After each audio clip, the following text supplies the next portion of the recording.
अस्सलाम वालेकुम नाज़रीन, प्रोग्राम सोजरो सां गॾु मां आहियां अवां जी मेज़बान महराज ज़फ़र।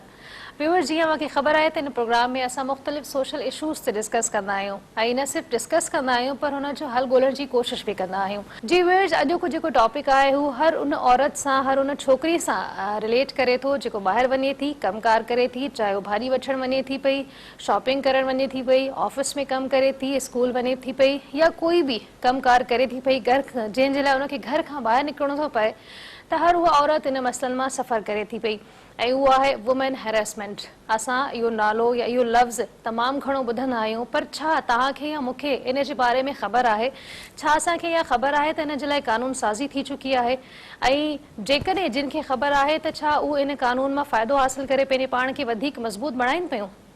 इन सां गॾु ॿिया केतिरे सवाल अॼु हिन टॉपिक सां रिलेटेड असां पंहिंजे पैनलिस्ट सां कंदासीं ऐं उन्हनि खां बि इहो पुछण जी कोशिशि कंदासीं त छा उन्हनि सां बि अहिड़ा के मसइला थिया आहिनि। अॼु असां वटि जेके ॿ महिमान मौजूदु आहिनि उन्हनि मां हिकु आहिनि ज़ाहिदा ॾेथो साहिबा, जेके पाण समाजी अॻवान आहिनि ऐं उन सां गॾु असां सां गॾु मौजूदु आहिनि जिन जो तालुक़ु पीपल्स पार्टी सां आहे, एक्स MP रही चुकियूं आहिनि, हुमेरा अलवाणी साहिबा। अवां ॿिन्ही खे असां पंहिंजे प्रोग्राम में वेलकम कयूं था। हुमेरा, मां तव्हां सां स्टार्ट कंदमि छाकाणि त वुमेन हैरेसमेंट ते बिल तव्हां ई पेश कयो हो असेंबली में। सभिनी खां पहिरीं मां इहो ॼाणणु चाहींदमि त वुमेन हैरेसमेंट आहे छा?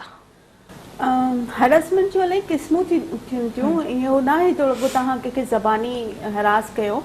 एक्चुअली ॾिसणु, कंहिं ते टाउंट करणु, कंहिंजी इंसल्ट करणु, कंहिंखे फ़ोन मैसेजिस टेस्ट करणु ऐं इवन कंहिंखे घूरे ॾिसणु, यानी तव्हां मूंखे 2-4 मिंट घूरे ॾिसो त हुनखां पोइ मां इहो क्लेम करे थी सघां त तव्हां मूंखे हैरास करे रहिया आहियो। सो हुन जी हिकिड़ी वाइड आहे डेफिनेशन आहे जेको सॼी दुनिया में इंटरनेशनली एक्सेप्ट थियल आहे। पर असां जेको आम फहम खंदा आहियूं जंहिंमें इहो आहे त छेड़छाड़ी करणु या कंहिंखे हिरासा करणु, माना कंहिंखे दॿाइणु, कंहिंखे हिसाइणु ऐं कंहिंखे एतिरो परेशान करणु जो हू पंहिंजी आम रूटीन जी जेकी ज़िंदगी आहे उनखे गुज़ारण में उनखे का तकलीफ़ अचे या हिचकिचाहट महसूसु करे। जीअं त तव्हांखे ख़बर आहे असां वटि औरतूं जेके आहिनि उहे वल्नरेबल आहिनि ऐं असांजी सोसाइटी में उन्हनि जो मान मर्तबो त तमामु घणो आहे, उन्हनि जो इज़त माउ धीअ ऐं भेण ज़ाल जे रूप में त तमामु घणी आहे, पर उहे पंहिंजियूं हुजनि। अगरि हू ॿिए कंहिंजियूं आहिनि त उहो रिस्पेक्ट, उहो इज़त, उहो एतिराम ऐं उहो जेको केयर आहे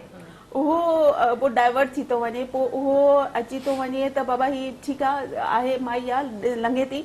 असांजो फर्ज़ु आहे छेड़णु। इहो हिकिड़ी आम साइकी आहे स्पेशली असांजे ॿाहिरनि में। सो ऐं भला ज़बानी नथा छेड़े सघनि त ॿियो कुझु न त उन्हनि खे ताड़ींदा रहनि। ऐं कुझु ॿारनि जी अहिड़ी सुठी आदत हूंदी आहे त माई घरां निकिरे थी या न्याणी घरां निकिरे थी स्कूल जे लाइ, कॉलेज छॾींदा बि, ड्रॉप बि कंदा, वरी वापसी जी बि ज़िमेदारी पाणी खणी वठंदा आहिनि। उनखे वापसी में बि ड्रॉप कंदासीं घर ताईं, पोइ हुनजे पोयां हलणु, पोइ हुनखे टीज़ करणु, जुमिला कसणु। ऐं पोइ असांजे सोसाइटी में रहूं था ऐं ख़ासि करे असांजी ॿारहाड़ी में जेकियूं असांजी न्याणियूं रहनि थियूं, जेको हिकिड़ो हूअं ई ॾाढे घुटियल माहौल में वॾियूं थियनि थियूं ऐं हिकिड़ो घर में बि तमामु घणी पाबंदियूं बर्दाश्त कनि थियूं। ऐं उहो असां मज़हबी हवाले सां बि चऊं ऐं ॿियनि हवालनि सां बि सप्रेस करे असां औरतुनि खे रखूं था। इहा सोच असां में हुजे थी त औरत जेकी आहे घर जी इज़त आहे, इज़त खे माण्हू संभाले एॾो रखिजे जो छोकिरी जो पोइ कॉन्फिडेंस लेवल ई कोन था वधण ॾियनि। हुनजे लाइ मुंहिंजे ख़्याल में ऑपोज़िट जेंडर हिकिड़ी हवा वांगुरु थी वेंदी आहे न। उहो जेको उहा न्याणी वरी जेके एॾी नाज़ुक सां पलियल आहे न, उहो वरी ॿाहिरि जॾहिं निकिरे थी, ॿाहिरि जो माहौल ई इंतिहाई डिफरेंट आहे ऐं उहो वरी एतिरो हिरास कंदड़ आहे, एतिरो कंफ्यूज़ कंदड़ आहे। कॉन्फिडेंस हुजे नथो, पोइ न्याणियूं जेको school, college, universities and then jobs जे लाइ निकिरनि थियूं, उन्हनि खे तमामु घणी मुश्किलात। मां ॿुधायां थी, घर मां पेर कढे थी, पहिरीं त बस स्टॉप ते बीहे थी त उहो बस ते चढ़े थी, उहो बस में हैरासमेंट, त उनखे जाइ न मिलंदी, जलंदी मिलंदी त को न को या त टच करण जी कोशिशि कंदो या को सीटी वॼाइण जी कोशिशि कंदो या त को हरू भरू खत जलाइण जी कोशिशि कंदो। कुझु बि माना एॾा तरीक़ा घणा इहे केसिस अचनि था ऐं इहो तादाद हज़ारनि में आहे। बिल्कुलु। अच्छा ज़ाहिदा, मां तव्हां खां इहो पुछणु चाहींदमि त तव्हां जीअं समाजी अॻवान आहियो, कमु कयो था पिया औरतुनि सां, मुंहिंजे ख़्याल में तव्हांजी वधीक इंटरेक्शन थींदो उन्हनि सां, उन्हनि जा मसइला बि तव्हांजे साम्हूं हूंदा आहिनि। छा तव्हांजे साम्हूं को अहिड़े मसइला आया जेके औरतूं खणी अचनि त भई असां सां इहे मसइला थिया आहिनि या को कंहिंसां को सीवियर अहिड़ो मसइलो थियो हुजे, पोइ उन में तव्हां हुनजी कीअं मदद कई? एक्चुअली छा आहे महराज, त ही जेका हरासमेंट आहे इहा असांजी सोसाइटीअ में एतिरी इनहेल थी वई आहे जो माण्हू इनखे को हो नथा सम्झनि त हीउ काई अहिड़ो जुर्म आहे, हीउ जुर्म आहे, जुर्म कंसीडर नथा कनि हुनखे। हू सम्झनि था त इहा रूटीन लाइफ आहे ऐं ज़ाहिरी ॻाल्हि आहे इहो माण्हू जेकॾहिं कोई पोयां अचे थो या घूरे ॾिसे थो या तव्हांखे जेको आहे इवन तव्हांखे टेक्स्ट करे त उनखे कोशिशि थींदी आहे त इहे शयूं रिज़ॉल्व थी वञनि हलियूं पंहिंजी लेवल ते, हर कोई कोशिशि कंदा। इवन असां वटि शेयरिंग बि ॾाढी ॾुखी आहे त का बि जेका फीमेल आहे जेकॾहिं उनखे केरु मैसेज बि कंदो हूंदो फोन ते या हुनजे पोयां बि न त भाउ खे बि कोन ॿुधाईंदी डप में, घर में बि ज़िक्र कोन कंदी हुनजो त मथां इहा ॻाल्हि वरी ॿिए हंधि पहुची वञे, मुंहिंजी इज़त जो मसइलो थी वञे, झगड़ो न थी वञे, त इहे थोरो जेको आहे सो ॾाढो डिफिकल्ट आहे असांजी सोसाइटी में इन्हनि शयुनि खे, इन्हनि शयुनि जी एक्सेप्टेंस त हिनखे एज़ ए क्राइम एक्सेप्ट कयो वञे त इहो क्राइम आहे। ॿी ॻाल्हि इहा आहे त अहिड़ा केस सिर्फ़ु उन्हनि जॻहनि ते थियनि था जिते मायूं थोरियूं जिन खे अवेयरनेस आहे ऐं जेके सम्झनि थियूं इन्हनि इशूज़ खे त भई इन सां असांजी अॻियां वञी लाइफ ते को इम्पैक्ट पइजी सघे थो या इहो असांजे लाइ ॾाढो ॾुखियो थी सघे थो अॻियां वञी, त उन खां पोइ वरी हू उनजी कंप्लेन करणु शुरू कनि थियूं ऐं कंप्लेन्स जेके आहिनि से सफ़ा घटि जेके आहिनि से अचनि थियूं ऐं उहे एड्रेस बि कोन थियूं थियनि। अंदाज़न केतिरो परसेंटेज में असां ॻाल्हायूं त केतिरी औरतूं असांजी जेके आहिनि इन मामले ते कंप्लेन कनि थियूं? तमामु घटि। इवन तव्हां ऑफिसिस में बि ॾिसो, ऑफिसिस में बिल्कुल हरासमेंट पॉलिसी आहे ऐं हर जगह ते उहा डिस्प्ले करणी आहे, तव्हां उहा जेका असां डिस्प्ले कयो परसेंटेज में पूछो था त इहो 0.01% आहे। हा त न हुजण जे बराबर आहे। ऐं असां वटि इहा ॻाल्हि औरतूं पंहिंजे मथां पाण इहो लाज़िम करे थियूं छॾीनि त इहो थिए पियो, इहो नॉर्मलाइज़ ज़िंदगी जो हिसो आहे ऐं केरु छेड़े पियो बसि इग्नोर कयो। अमूमन असां बि इवन इहा सोच आहे असांजी त इग्नोर हा, छो त तव्हां बि कमु कयो था, असां बि मुंहिंजे ख़्याल में तव्हां बल्कि असां किथे न किथे थियो आहे असां सां बि, चाहे यूनिवर्सिटी हुजे या वर्किंग प्लेस हुजे, सभिनी कंहिं न कंहिं जाइ ते इहो मसइलो थियो आहे। अच्छा हुमेरा, जीअं बिल पेश कयो था वुमेन हैरेसमेंट ते, पहिरीं त कानून साज़ी ते त मां पोइ अचां थी, पर पहिरीं इहो त जॾहिं तव्हां इहो बिल पेश कयो पिया या बिल पेश करण वारा हुआ त तव्हांखे कंहिं हैरेस कयो? इहो ॾिसो ज़िंदगी जो पार्ट आहे न, ऐं माण्हू स्कूल मां, कॉलेजिस मां, यूनिवर्सिटीज़ मां गुज़रे थो त मुख़्तलिफ़ तव्हांजी जेका लाइफ जा स्टेप्स आहिनि उते मुख़्तलिफ़ शयूं तव्हांखे फेस करणी पवंदियूं। ऐं मां हिकिड़ी ज़रूरु रिक्वेस्ट कंदसि तमामु पेरेंट्स खे त पंहिंजी नियाणियुनि में स्पेशली चाहे तालीम घटि हुजे पर उन्हनि में कॉन्फिडेंस ज़रूरु बिल्डअप कयो, ऐं कॉन्फिडेंस जॾहिं ईंदो जॾहिं तव्हां उन्हनि ते एतबार कंदो, उन्हनि ते यकीन कंदो ऐं तव्हांखे इहो पंहिंजी परवरिश ते यकीन हूंदो त हीअ जॾहिं वञे थी इनशाला उहा असांजी इज़त ऐं असांजो मान वधाईंदी, घटाईंदी न। इहो जॾहिं ट्रस्ट पेरेंट्स ॾिए थो त उहो कॉन्फिडेंट थिए थी औरत। सो मुख़्तलिफ़ ज़िंदगी जे क़दमनि ते मुख़्तलिफ़ शयूं आयूं आहिनि बिल्कुलु, ऐं उनखे मुंहुं बि ॾिनो आहे, सामनो बि कयो आहे, अलाए हंध ते शटअप कॉल बि ॾिनी आहे, हिकु हंध खे थप्पड़ बि हणी ॾिनी हूंदी। हाणे तव्हां वञो पिया बाज़ार में, तव्हां पंहिंजे इंटेंशन सां पिया वञो त मूंखे शॉपिंग करणी आहे ऐं तव्हांखे केरु मुसलसल वेठो तंग करे त तव्हां केतिरी देरि बर्दाश्त थींदो, परेशान थींदो। व्हाई शुड यू बॉदर यार, तव्हां छो बर्दाश्त कयो? मतिलबु तव्हां सां ज्यादती थी रही आहे ऐं तव्हांखे ज्यादती खिलाफ़ एक्शन वठणो आहे। सो इलाही दफ़ा ईअं थियो हूंदो त मां त इन मामले में इन में बि मेरा हिकिड़ी ॻाल्हि आहे न त असां इन शयुनि में इन्हनि खे असां कानून ताईं केसि ताईं था ॻाल्हि पहुचायूं, इवन हिन लेवल ते बि वञी जेके एम्पावर्ड जेके चऊं था असां फीमेल आहिनि असांजूं, उहे बि कानून जी लेवल में वञी त इहे शयूं एक्सप्लेन कोन थियूं करे सघनि। अचो पिया छो खदी जो सवाल इहो त तव्हांखे कहिड़ी त बाक़ाइदा असां बि उहे सभु शयूं फील कयूं आहिनि न। We are the common women ऐं असां माशरे जो हिसो आहियूं, माशरे मां ई चूंडजी करे असेंबलियुनि ताईं पहुचूं था, पर उहो लाइफ जा एक्सपीरियंसिस आहिनि जेको तव्हांखे शयूं करण ते उकसाइनि था।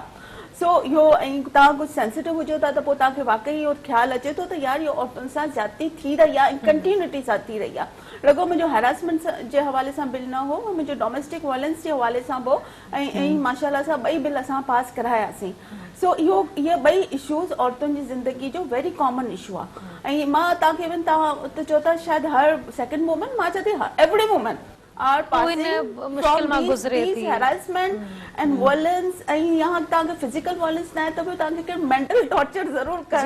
लाइफ में, तव्हांखे मुख़्तलिफ़ तव्हांजा फेज़ेस आहिनि हुन में तव्हांखे बर्दाश्त करणो। हाणे उहो तव्हांजे मथां आहे त केतिरो था तव्हां बर्दाश्त कयो, पर कानून मौजूदु आहे, कानून जे तहत पनिशमेंट आहे, तव्हां मैक्सिमम उनखे 3 खां 7 साल जी पनिशमेंट था ॾियारे। पर मुंहिंजे ख़्याल में हिकिड़ो सवाल हिते इहो रेज़ थिए थो त कानून त मौजूदु आहे पर असां वटि असांजो शायदि कानून ते उहो एतबार बि न आहे। असांखे लॻे थो त असां असां अगरि कानून ॾे वेंदासीं Awareness बि कोन आहे। हा अवेयरनेस बि न आहे ॿियो अगरि असां वञूं था त असांखे नथो लॻे त कानून असांजी को मदद कंदो ईअं बिल्कुलु आहे ज़ाहिदा ॻाल्हि इहा आहे मेराज त असांजी औरत कहिड़ी शइ में जेका आहे कॾहिं बि का जेकॾहिं हुनखे को अहिड़ो इशू आयो हुजे त हूअ वञी लीगली के वञी हुन में वई हुजे न त उहो इलाही बिल्कुलु घटि बि न, परसेंटेज आहे उहो उन वक़्तु ई थी सघे थो जॾहिं तव्हांजी फैमिलीअ सां शयूं रिलेटेड हुजनि फॉर एग्ज़ाम्पल तव्हांजा डाइवोर्स जा केसिस आहिनि तव्हांजा ॿिया केसिस आहिनि उन केसिस में औरतूं कोशिशि कंदियूं आहिनि त जेके न वञूं पर जिते एक्सट्रीम हूंदी आहे उते हली वेंदियूं आहिनि अदरवाइज़ जेके ॿिया केसिस हूंदा आहिनि उन्हनि खे रिपोर्ट करण जे लाइ तयारु कोन हूंदियूं आहिनि न त असां वञूं थाणे में इहा माना असांजे हिते हिकिड़ी इज़त जो मसइलो आहे माई जेका आहे थाणे ते कीअं वञे ऐं इन्हनि केसिस में कीअं रिपोर्ट करे इवन असांजी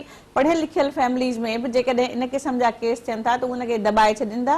ऐं उहो कानून ताईं पहुचनि ई नथा छो त हुननि खे ख़बर आहे त जेसि ताईं इहा कानून ताईं मामिलो वियो त इहे शयूं जेके आहिनि से वरी ॿिए एंगल में हली वेंदियूं ऐं उनजो कुझु ॿियो रुख थी सघे थो रीज़न आहे त असांजे माशरे में पुलिस ऐं थाणो माना एॾी हिकिड़ी को भवाती इमेज ॾाढो नेगेटिव ठहियल आहे थाणे में वञण यानी त तमामु घणी ह्यूमिलेशन वारी बेइज़ती वारी ॻाल्हि आहे अनफॉर्चुनेटली असांजे थाणनि जो कुझु माहौल बि अहिड़ो ई आहे हुते हिकिड़ो वॾी मुछिन वारो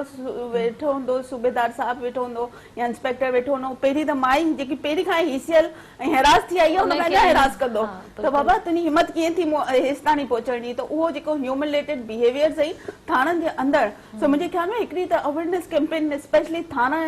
वारनि लाइ ऐं पुलिस जे लाइ हुजणु घुरिजे जिन्हनि खे इन्हनि लॉ जे बारे में अवेयरनेस ॾिजे specially women related loss and child related loss उहे जेका बि असेंबली मां रीसेंट पास थिया आहिनि हुननि जी पुलिस वारनि खे अवेयरनेस न आहे ॿियो अनफॉर्चुन आहे त असां वटि लेडीज़ पुलिस थाणा एतिरी वॾी तादाद में न आहिनि हाणे सॼे सिंध में 4 या 5 थाणा पूरे सिंध में जेके आहिनि उहे बि कहिड़ा इफेक्टिव आहिनि जेके आहिनि बल्कि मां त चवंदी आहियां उहे थाणे जी जेके कॉन्स्टेबल्स आहिनि या उहे जेके सब इंस्पेक्टर या इंस्पेक्टर एएसआई हू पाण केतिरो हैरास थियनि थियूं उन्हनि खां अलॻि अलॻि इंटरव्यू वठिजे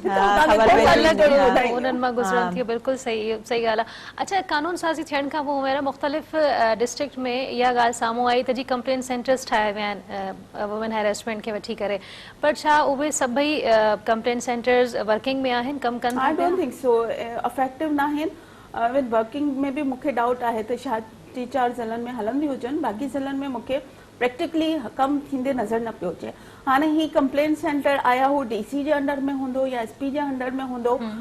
किथे ठहियो आहे at least I am belong from district Thatta and I don't know कि ठठा में किथे आहे इहो कंप्लेन सेंटर हुजणु घुरिजनि हुननि खे इफेक्टिव हुजणु घुरिजनि हुननि जी हेल्पलाइन्स हुजणु घुरिजनि उते केस दर्ज थियनि हुननि केस जी पोइवारी थिए ऐं उहो पुलिस हुन में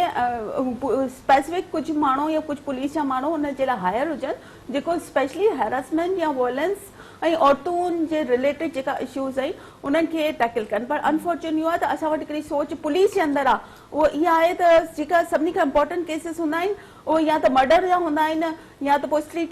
क्राइम आहे या जेकी जनरल रॉबरी थिए थी इहा केस इम्पोर्टेंट हूंदा आहिनि या औरतुनि खे मार पए उहे बि त सॉल्व नथा थियनि ही वुमेन हैरेसमेंट आहे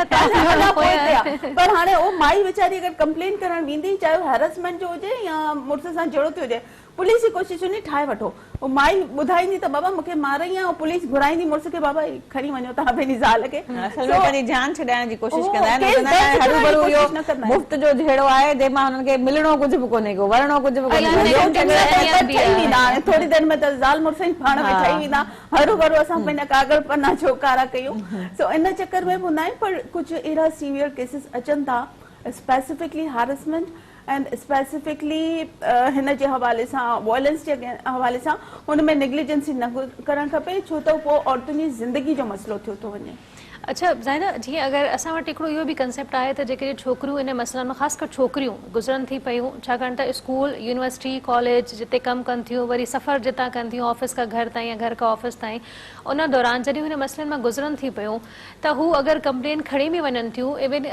दो माउ पीउ त ठीकु आहे थोरो उनखे सम्झी वठंदा मसइलनि खे अगरि ॿिए कंहिंखे ॿुधाइनि थियूं त अॻिलो उन्हनि खे जुमिलो इहो बि किथे किथे ॿुधणो थो पवे त भई तुंहिंजी पंहिंजी बि ग़लती हूंदी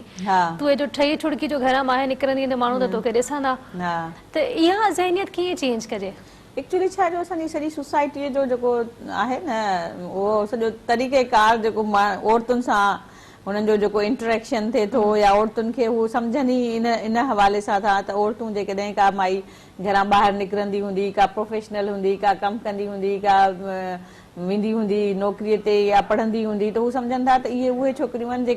जिन खे घरां आज़ादी मिलियल आहे ऐं हिननि सां जेको वणे सो ॻाल्हाइजे ट्रीट कजे त इन करे अहिड़ा जुमिला जेके आहिनि से असांखे ॿुधण में छो त असां वटि तव्हांखे ख़बर आहे त असांजो जेको एजुकेशन जो बैकग्राउंड आहे उहो केॾो वीक आहे ऐं उनजे करे ई सॼो कुझु जेको आहे थिए थो उन जे करे एजुकेशन मां तव्हांजी ॻाल्हि कटियां पई वक़्तु थियो हिते ब्रेक जो व्यूअर्स वठूं था हिते ब्रेक खां पोइ वापसि अचूं था ऐं कंटिन्यू रखूं था पंहिंजी ॻाल्हियुनि खे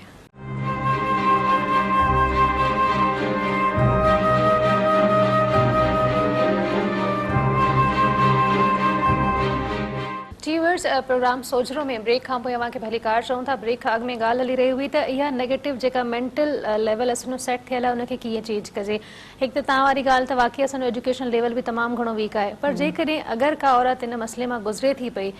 त हू करे छा दां कंहिंखे ॾिए छाकाणि त जेकी कंप्लेन सेंटर्स क़ाइमु थिया जीअं हुमैरा हाणे ॻाल्हि कई त उहो बि कोई अहिड़ा ख़ासि वर्किंग में न आहिनि त हू कंहिंखे वञी करे पंहिंजी फर्स्ट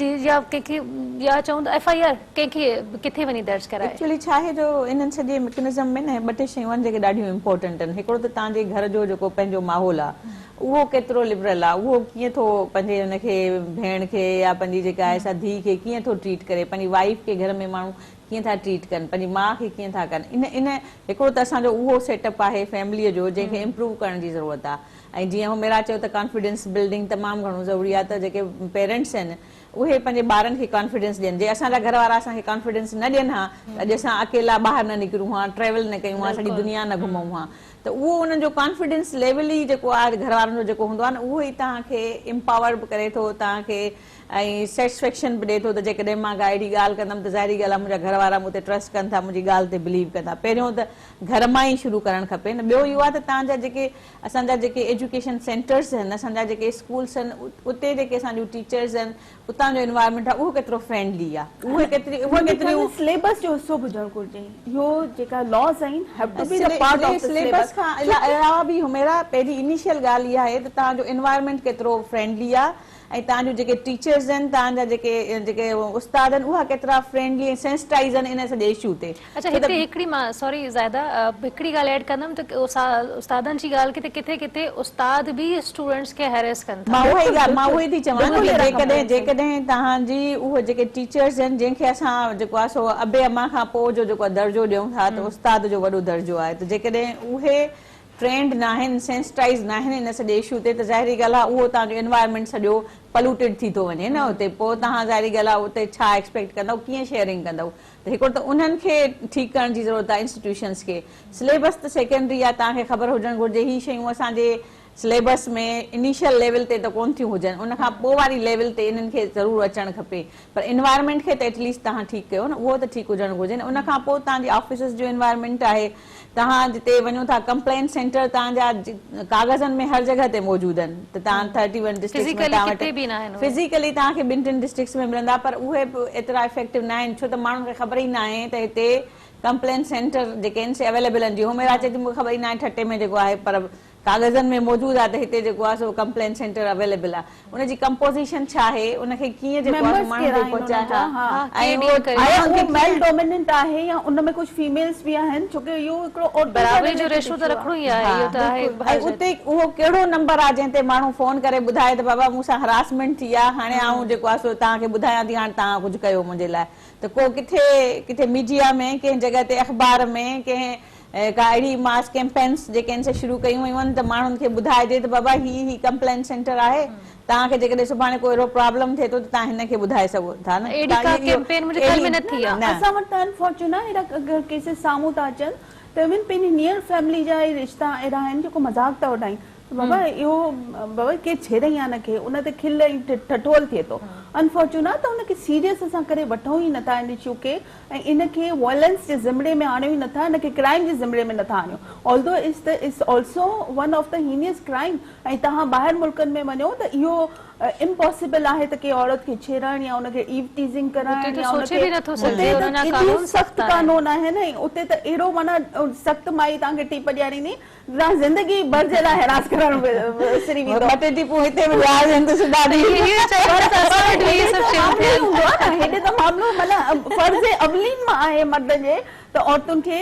हरास करण। हाणे गाॾी में सीधा सीधा वेंदा पिया फुटपाथ तां, भला का माई लंघे पई, नौकरी तां मोटी आहे, पंहिंजे कम खां, पंहिंजे स्कूल खां, कॉलेज खां, यूनिवर्सिटी खां, ज़रूर गाॾी बीहारे पुछंदा त मां तव्हांखे ड्रॉप कयां। हरू भरू ज़ोरी तां ड्रॉप कंदो, हुनखे तव्हां सां गॾु ड्रॉप न थियणो, वञे पई पंधु भला, तव्हांखे तकलीफ़ ॾिए, पर पंहिंजो अवलीन फर्ज़ सम्झंदा। ऐं उहा वीचारी घर अगरि किलोमीटर बि पंहिंजो पंधु वेंदी त हुनखे 8 या 10 ॼणा पुछंदा त मां तव्हांखे ड्रॉप, हरू भरू ज़ोरी इन सां जेका औरत जी एबिलिटीज़ आहिनि उन ते बि ॾाढो नुक़सान मेंटली डिस्टर्ब टॉर्चर थिए थी न, उहो तव्हां इमेजिन नथा करे सघो त उनजी ज़हनी तरीक़े सां उन ते केतिरो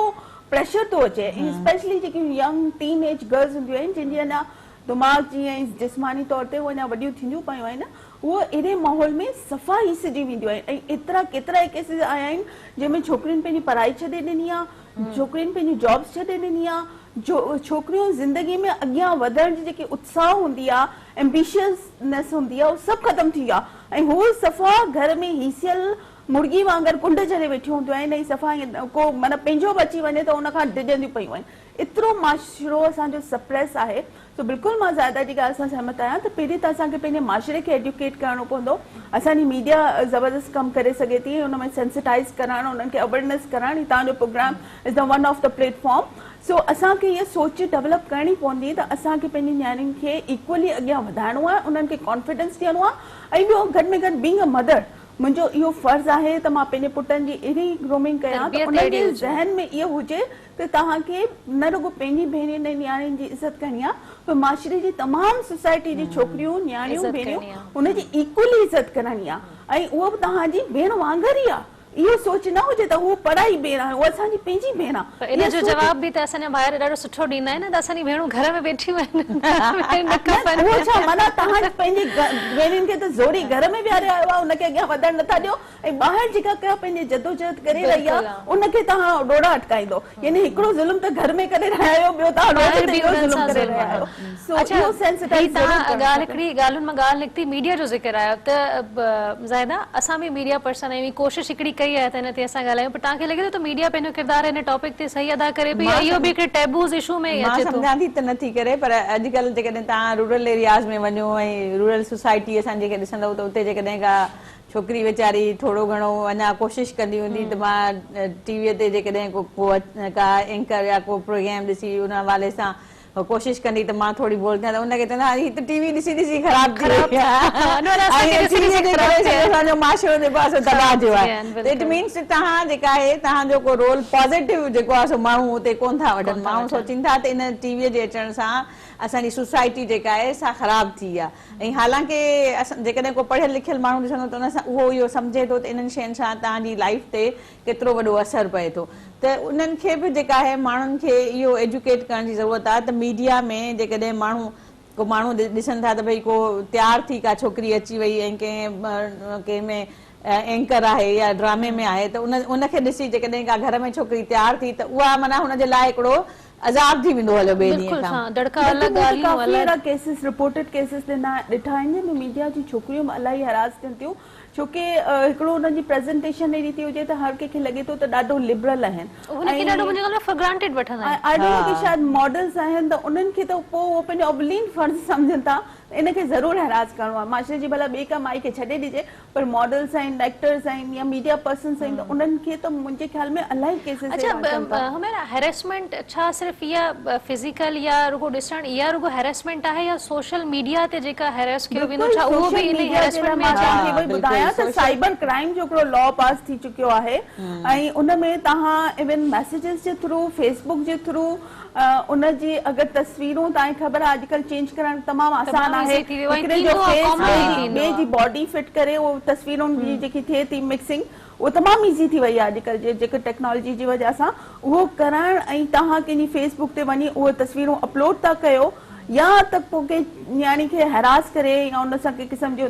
धमकियूं ॾियारे पोइ उनजी फोटो कढाए ऐं पोइ उहो तव्हां फेसबुक ते वञ था, पर इन जे हवाले सां गॾु इहा कंप्लेन थिए थी ऐं साइबर क्राइम्स जो हिकिड़ो यूनिट आहे FIA जो, ओॾे वञी इहा कंप्लेन थिए थी या FIR थिए थी या तव्हां वञी करे उते कंप्लेन रुॻो इन रिटन बि ॾेई था सघो। साइबर क्राइम जो जेका केसिस आहिनि उन्हनि जी पनिशमेंट 7 years आहे। सो मुंहिंजा भाइरो प्लीज़ तव्हां कंहिंजी बि ज़िंदगी खां खेॾण खां पहिरीं इहो ज़रूरु इनखे अगर एडी सजा मिली वने तो काफी सुधार अची वेंदो। 7 साल अंदर आयो, पोइ मर्ज़ी आहे तव्हांजी। 7 साल अंदर 2-3 ॼणनि खे 7 साल अंदर कराइजे त पोइ ख़बर पइजी वेंदी, ख़बर पइजी वेंदी। बल्कि आउं चाहियां थी त हिन कानून ते सख़्ती सां अनफॉर्चुनेट आहे जो असांजी न्याणियूं, असांजी भेणियूं, असांजी धीअरूं कंप्लेन कराइन कोन थियूं। अच्छा, ॿी ॻाल्हि पर तव्हां अगर वञो कंप्लेंट्स त उते काफ़ी सुठो फैसिलिटी आहे, पर अनफॉर्चुनेट FIA जो जेको दफ़्तर आहे सिर्फ़ कराची में मौजूद आहे, डिफेंस एरिया में, ऐं सॼे सिंध में नाहिनि इहे कंप्लेन सेंटर। कराची में हू वाकई थोरो घणो कमु करे थो पियो, थोरो घणो जेका मां प्रोग्राम खां में रिसर्च कयां पई त मूंखे ख़बर पई त हू इन हवाले सां ॾाढो सुठो कमु कनि था पिया। छो त सोशल मीडिया खे वठी करे अॼुकल्ह तमामु घणियूं कंप्लेन्स दर्ज थियनि थी पियूं, सोशल मीडिया खे वठी करे तमामु घणा ई मसला मसाइल अॼुकल्ह अचनि था पिया। त तव्हां वारी ॻाल्हि था, जीअं कंप्लेन सेंटर्स हैरेसमेंट जे लाइ जीअं कागज़नि में आहिनि त हर डिस्ट्रिक्ट में हुजणु घुरिजनि, त FIA जा साइबर क्राइम घटि में घटि उहो तो इम्प्लीमेंट करे सघिजे थो न, उन जा बि वधीक दफ़्तर हुजणु घुरिजनि। ऐं पर मुंहिंजे ख्याल में थ्रू ईमेल हिकिड़ो मीडिया जो वॾो रोल थिए थो। जीअं हाणे हू एसिड बर्न जो हिकिड़ो जेको हू केस हो जंहिंमें हुनखे हिकिड़े कोर्ट शिकारपुर जी हिकिड़ी कोर्ट हुनखे मारिया शाह हुनखे सज़ा अची वई, ऐं मीडिया हुनखे काफ़ी, मुंहिंजे ख्याल में सिर्फ़ु हिकु अधु सिंधी मीडिया हुनखे थोरो हाईलाइट कयो। जेकॾहिं मीडिया इन इशू खे थोरो वधीक एक्टिवली इन्हनि शयुनि खे जेको आहे सो माण्हुनि ताईं पहुचाए हा, त मुंहिंजे ख्याल में इन्हनि शयुनि में घटि थोरी कमी अची वञे हा, त भई हिकिड़े माण्हूअ खे जेकॾहिं सज़ा अची वई आहे त इन जे ॿियनि खे बि अची सघे थी, ॿियूं कोर्ट्स अहिड़ा प्रेसिडेंट क़ाइमु करे सघनि थियूं। त इन्हनि शयुनि खे जेकॾहिं मीडिया जो जेको रोल आहे न इन्हनि शयुनि ते हुजणु खपे वधीक। त तव्हां जेकॾहिं को हिकिड़ो विक्टम तव्हां ताईं पहुची वियो ऐं हुन विक्टम जे हुन में जेकॾहिं तव्हां कंहिं माण्हू खे का जी सज़ा अची थी वञे ऐं उहो केस जेकॾहिं हाईलाइट थी वञे त उन सां मुंहिंजे ख़्याल में काफ़ी फ़र्क़ु पए थो। बाक़ी इशूज़ ते त असां ॻाल्हाईंदा रहूं था, हर को अचे थो ॻाल्हाए थो, पर जेकॾहिं कंहिंखे सज़ा मिले थी ऐं उन ते जेकॾहिं उन खां जेको आहे उनजी पुछिजे ऐं उन ते जेकॾहिं को प्रोग्राम्स कजनि त मुंहिंजे ख़्याल में माण्हुनि खे इहा बि ख़बर पइजी वेंदी त इन्हनि शयुनि जे अगेंस्ट में कुझु न कुझु थिए पियो। अच्छा, इहो थिए पियो। ॿियो वरी प्रोग्राम खां अॻु में मां मुख़्तलिफ़ छोकिरनि खां या औरतुनि खां पुछां पई त छा तव्हांखे ख़बर आहे त वुमेन हैरेसमेंट खे वठी करे को कानून बि मौजूदु आहे? तक़रीबन कंहिंखे बि ख़बर न हुई। That's why I suggest कि इहो सिलेबस जो हिसो थियणु घुरिजे। ॾिसो, असांजे सिलेबस में हूअं त मूंखे ॾाढो उन ॻाल्हि ते आर्ग्यूमेंट आहे त इलाही कुझु हुजणु घुरिजे जेको त आहे कोन। लाइक ॿारनि खे ट्रैफिक लॉस जे बारे में बिल्कुलु अवेयरनेस न आहे छा, त इहो शयूं लॉस जे हवाले सां स्पेशली असांजो सिलेबस जो हिसो हुजणु घुरिजे। ऐं पहिरीं असां नंढे हूंदे हिकिड़ो सब्जेक्ट पढ़ंदा हुआसीं, उन में असांखे सिविक सोसाइटी जा जेका नॉर्म्स कल्चर, उहो सब्जेक्ट ई हाणे ख़तमु थी विया। अच्छा, अगरि सिलेबस में न बि हुजे त टीचर्स खे या त ट्रेनिंग ॾिनी वञे त हू पंहिंजे स्टूडेंट्स खे सेखारनि त इहे ॾिसो न, हिकिड़ो जॾहिं लाज़िम थी थो वञे न, पोइ त इलाही आसान थी थो वञे त उनखे लागू कनि। ब्रेक जो टाइम आहे। अवेयर्स प्रोग्राम सोजरो में वक़्तु हुयो ब्रेक जो, करे न वञो, मिलूं था ब्रेक खां पोइ।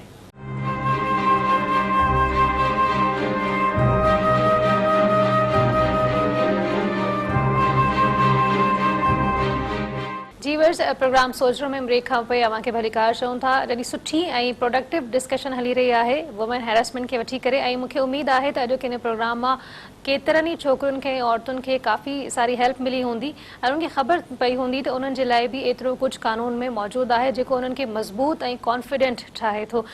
मेरा ब्रेक खां अॻु में ॻाल्हि हली पई त सिलेबस में शामिलु कजे, पर छा सिलेबस में इहे सभु शयूं शामिलु करणु एॾो आसान आहिनि ज़ाहिदा? न, मुंहिंजे ख़्याल में त ॾिसो, हिकिड़ो त असां वटि जेके सिलेबस आहिनि उहो ई पुराणे ज़माने जा ट्रेडिशनल क़िस्म जा, उन्हनि खे थोरो चेंजिस करे खणी था अचनि ऐं नयनि हिननि खे ठाहिण जे लाइ हिननि वटि वरी एतिरी कैपेसिटी हुजण बि तमामु घणी ज़रूरी आहे न, त कहिड़े नए क़िस्म जो सिलेबस ठाहिनि था। ऐं लॉज़ असां वटि माशाल्लाह इलाही आहिनि, पर उन्हनि जी जेका आहे सा इम्प्लीमेंटेशन ऐं ओरिएंटेशन जो असां वटि को प्रोग्राम कोन्हे को। त जेके असांजा एजुकेशन सेंटर्स आहिनि, स्कूल्स आहिनि, ऐं स्पेशली जेके गर्ल्स जा आहिनि, उन्हनि में जेकॾहिं कोई हिकु क़िस्म जी का डेस्क क़ाइमु कई वञे जेका लॉज़ जी जेका उन्हनि जे हवाले सां अवेयरनेस कैंपेन, को डेज सेलिब्रेट कयो, को एजुकेशन जे ॾींहंनि जे हुन विच में को तव्हां वटि को ब्रेक टाइम्स हूंदा आहिनि, उन में तव्हां उन्हनि खे अवेयरनेस ॾियो ॿारनि खे लॉज़ जे हवाले सां। को पंपलेट, को कंहिं जॻह ते को तव्हांजा पोस्टर लॻल हुजनि, तव्हांजूं पॉलिसी लॻल हुजनि, त ॿार उहे पढ़ंदा, उन्हनि खे ॾेखारिबो, उन्हनि खे सम्झाइबो। टीचर जो वॾो रोल आहे टीचर जेसिताईं तव्हांजी इन में ओरिएंट नाहे, सेंसिटाइज़ नाहे, तेसिताईं तव्हां भले सिलेबस जो हिसो बि करे छॾियो, पर जेकॾहिं हू तव्हांखे इन ते पूरी तरीक़े सां तव्हां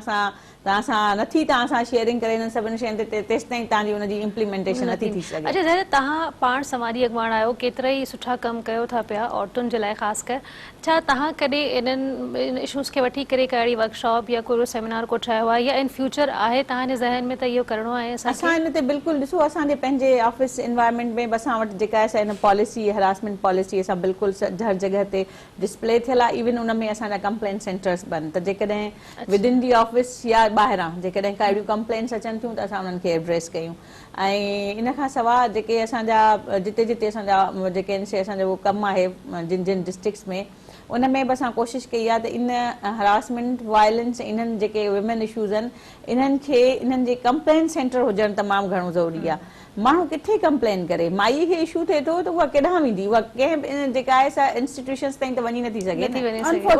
घर में कोन थी शेयर करे। इन जी लाइ ज़रूरी आहे त तव्हां हुननि खे किथे न किथे तव्हां हुननि खे माइंड जी कंप्लेंट सेंटर्स तव्हां एस्टेब्लिश कयो, हुननि खे कॉन्फिडेंस ॾियो, हुननि खे तव्हां ॿुधायो, नंबर ॾियो, माण्हुनि में उनमें अवेयरनेस आणियो त हू तव्हां सां कनेक्ट थियनि। वंस हू कनेक्ट थिया त तव्हां हुननि जी हिकिड़ी कंप्लेन एड्रेस करे वरिती, हुननि जो कॉन्फिडेंस बिल्ड थियो, त इहे सेंटर्स तव्हांजा पूरा जेके आहिनि सुठे नमूने सां हलंदा। ऐं इन्हनि शयुनि खे जेकॾहिं की असां हिकिड़े ॿिनि टिनि माण्हुनि खे असां इन्हनि ते सज़ा ॾियारे छॾी त पोइ उन खां पोइ जेको आहे सो ज़ाहिरी ॻाल्हि आहे इहे इफेक्टिवली कमु कंदा। मां तव्हांखे ॿुधायां त अकॉर्डिंग टू लॉ हर इदारे में इवन तव्हांजे सिंध जीवी में बि 4 रुकनी अहिड़ी कमेटी हुजे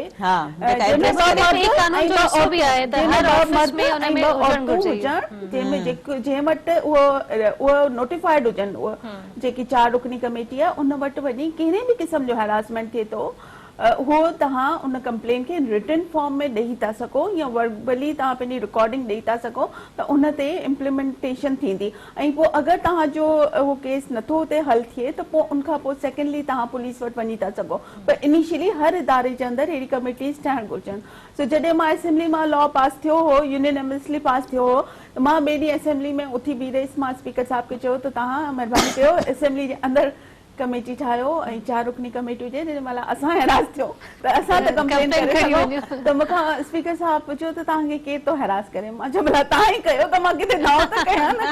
त एटलीस्ट ऐं तव्हांखे मां अनफॉर्चुनेटली ॿुधायो 2 साल थी आहिनि हुते अञा ताईं कमेटी कोन ठही आहे। पर इहो ॾिसो न, लॉ जी इम्प्लीमेंटेशन सभिनी खां पहिरीं जेको लॉ मेकिंग इदारो आहे बिल्कुलु सही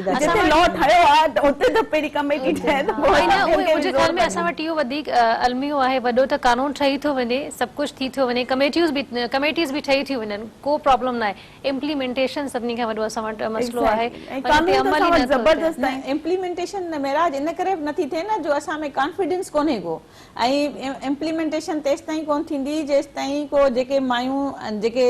मायूं वोकल आहिनि, जेके एम्पावर्ड आहिनि, जेके निकिरी सघनि थियूं, जेसिताईं उहे इहे शयूं जेके आहिनि पाण इन्हनि शयुनि खे एड्रेस नथियूं कनि न, तेसिताईं तव्हां हिननि जी इम्प्लीमेंटेशन जो त सवाल ई कोन थो पैदा थिए। थी वई त शायदि असां इन्हनि शयुनि सां कॉम्प्रोमाइज़ करे करे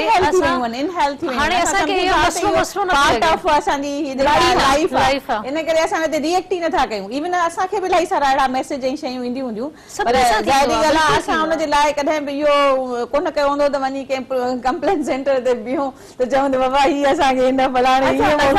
यूजुअल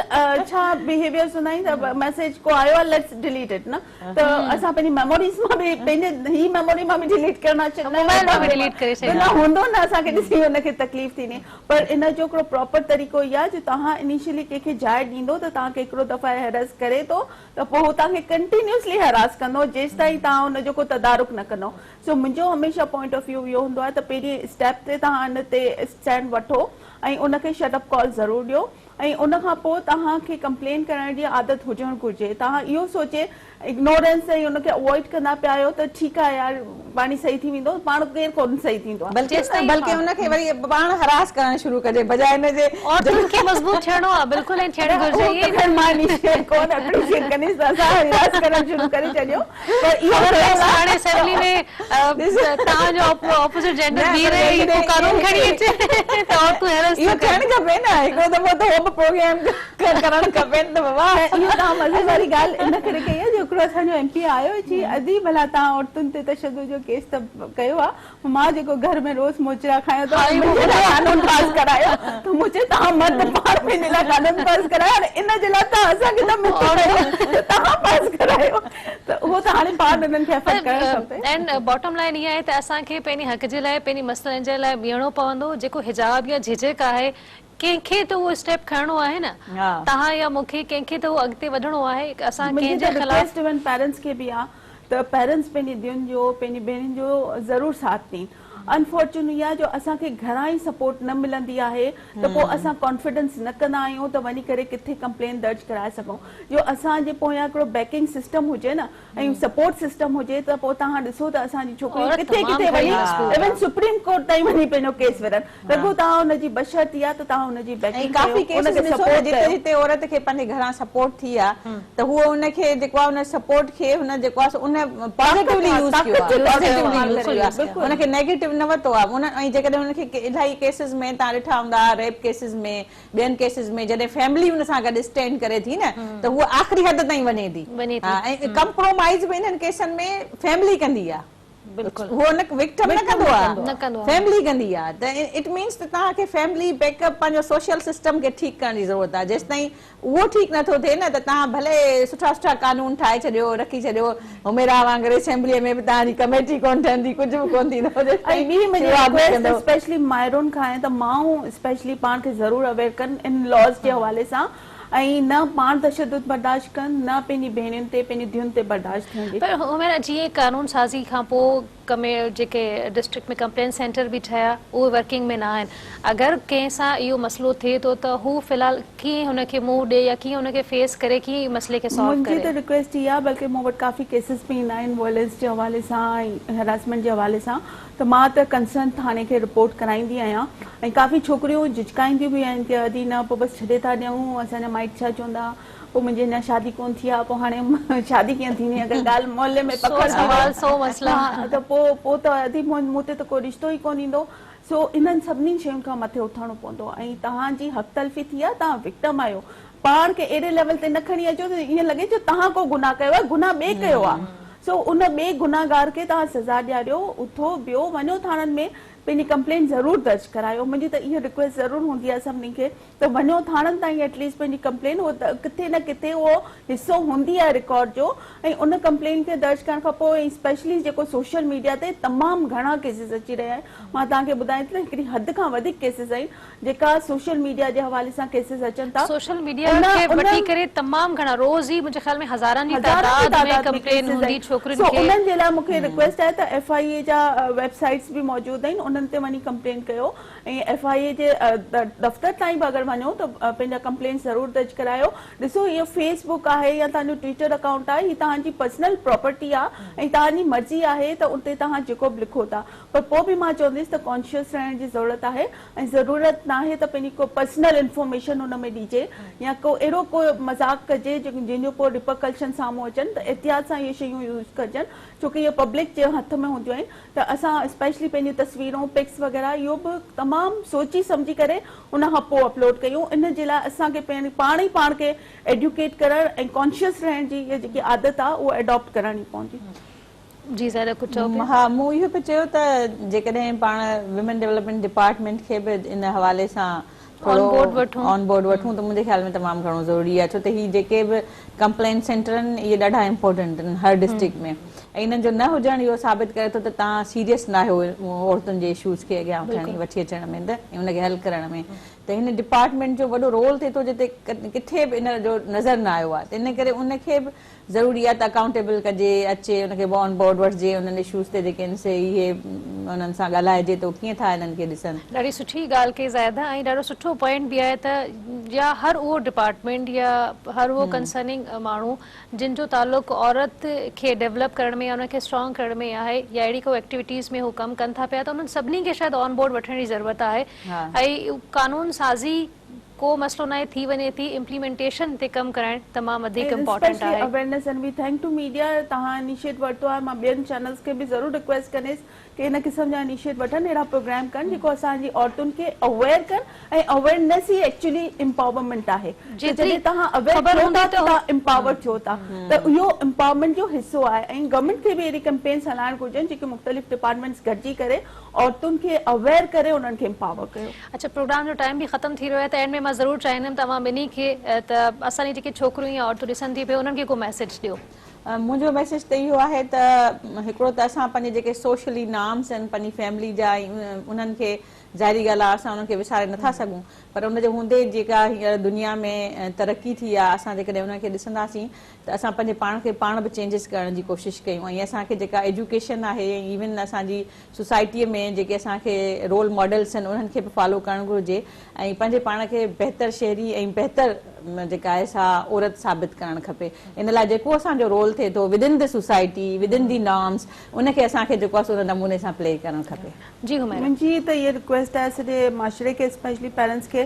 त पंहिंजे घर जे अंदरि मज़बूत औरतूं पैदा कयो, उहो चाहे माउ हुजे, भेण हुजे, धीउ हुजे, छोकी स्ट्रॉन्ग वुमेन ई तव्हांखे स्ट्रॉन्ग नेशन ॾींदी। त जेकर औरत कमज़ोर हूंदी या हीअणी हूंदी, बुज़दिल हूंदी या अॻियां कदम न उथारे सघंदी, मतिलबु त तव्हांजी सॼी फैमिली अॻियां नथी वधी सघे। सो औरतुनि खे अॻियां वधायो, औरतुनि खे मज़बूत कयो, कॉन्फिडेंस ॾियो, उनजो पूरो सपोर्ट सिस्टम रखो, उनखे बैकिंग कयो, उनखे बेस्ट एजुकेशन ॾियो, उनखां पोइ उनखे जॉब बि करायो, पर उनजो ख़्याल बि रखो, पर उन सां गॾोगॾु उनखे पाण विढ़ण जी सलाहियत ॾियो त हू पंहिंजा मसइला पाण हल करे, बजाए जो हर वक़्तु इहो सोचींदी रहे त मां इहो पंहिंजे बाबा खे चवंदीसि बाबा इहो मसइलो हल कंदो। तव्हांजो सपोर्ट ज़रूरु हुजे, उहो पंहिंजा मसइला पाण हल करणु सिखे। Thank U Humaira, thank U ज़्यादा अवां भई आयो असांजे प्रोग्राम में शिरकत कई। मूंखे ॾाढी ख़ुशी थी त अॼु मुंहिंजे ख़्याल में काफ़ी सारी शयूं क्लियर थियूं, इवन मूंखे तमामु घणी शयूं क्लियर थियूं आहिनि। थैंक यू सो मच अवां ॿिन्ही जो। जी व्यूअर्स, प्रोग्राम जो वक़्तु हिते ख़त्म थी रहियो आहे, ऐं उमेद त अॼोके प्रोग्राम में काफ़ी सारी खोड़ सारी शयूं तव्हांखे सम्झण ऐं सिखण जे लाइ मिली हूंदियूं। बॉटम लाइन इहा आहे त पंहिंजे लाइ विढ़ो, पंहिंजे हक़ जे लाइ उथी बीहो। तव्हांखे ख़बर हुजणु घुरिजे त तव्हांजे लाइ कहिड़ी कहिड़ी शयूं कानून में बि ठहियल आहिनि, सोसाइटी में बि काफ़ी सारी शयूं तव्हांजे लाइ मौजूदु आहिनि जेके तव्हांखे मज़बूत कनि थियूं ऐं अॻिते वधण में मदद बि कनि थियूं। सो इन सां गॾु ई पंहिंजी मेज़बान महराज ज़फ़र खे ऐं सोजरो जी सॼी टीम खे ॾींदा इजाज़त। तला निगहबान।